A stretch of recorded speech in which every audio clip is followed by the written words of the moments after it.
My name is Eric Gibbons, and this is my book, Art at the Heart, Exploring Core Content Through Art. This comes in two editions, one is deluxe color and another in the economy black and white edition. I've broken up this book into subject areas that combine with art. Our math and geometry include things like gridding, warped grids, doing portraits using grids, and I include several grids that you can copy. Then I have art and math problems. These can be done once a week. These are art-related math questions that students can solve. And a few of those. And then projects where we create code paintings, which students will take a math formula and then try and think of a way to visualize it and create a work of art based on a code. This one is an equation illustration, pi on the top and a mathematics table on the bottom. Then some more information to explore about art in the economy, a perspective unit, doing simple things like a name in perspective, or hallway drawings in perspective, 2-point perspective, 3, and exercises in drawing boxes. Origami is part of a math unit, snowflake fractions, tessellations. We have some stuff loaded on YouTube that can be helpful. Popular pattern explorations that we use here is a modular pattern based on the game Waterworks. Face proportions and kind of seeing how proportion works in the human face. Towers of fractions, framing and measuring. And then our science and biology unit uses plankton or pollen as the basis for sculptures. Diseases and viruses can also be used as a subject to explore. Crystal and linear structures, geode crystal explorations, folded paper, mechanisms of unknown purpose. Using Quirky.com as a way for students to upload and create inventions that are based on the work of Leonardo da Vinci. And we have a cartooning unit where students would take a math or science or engineering concept and instead of writing about it in a term paper, doing it as a cartoon.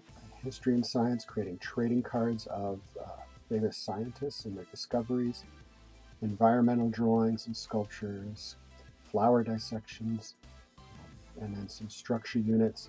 I give you several explorations here where students can use simple copy paper and tape to create a structure. And some examples of that.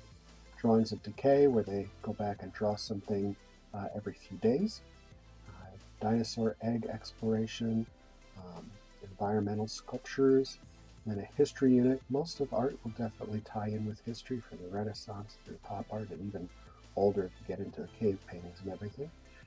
But a cartoon unit that's based on history, political cartoons, board games, comic panels, monument design, creating a live wax museum where students would dress up as a famous character, and that could be used in a photography unit, memorial sculptures by students, fan letters or historical quotes, so you can write a fan letter to a famous person that's influenced you or illustrate a quote by that for a famous person.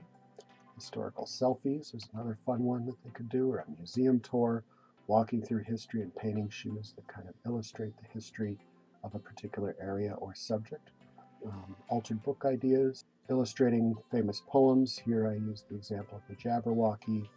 Doing package design, inspirational quotes for reflection, and I've included quite a few famous quotes. Word illustrations like compound words and prescriptive words. This one is a carpool and then a toadstool on the next page. Idioms and illustrating the idioms. You can also use idioms from other cultures to illustrate. Social studies, and by this I also include service learning projects.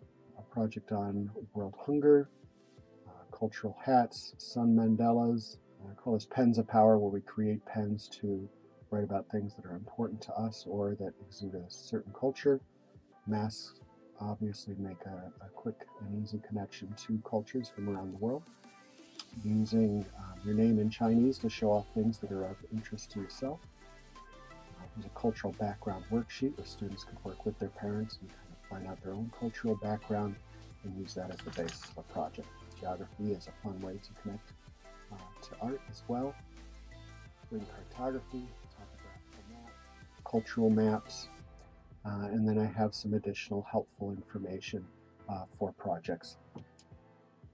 All of these resources are actually pulled from a lot of my books that are found at firehousepublications.com, but we pulled out everything that's kind of STEM and intercurricular.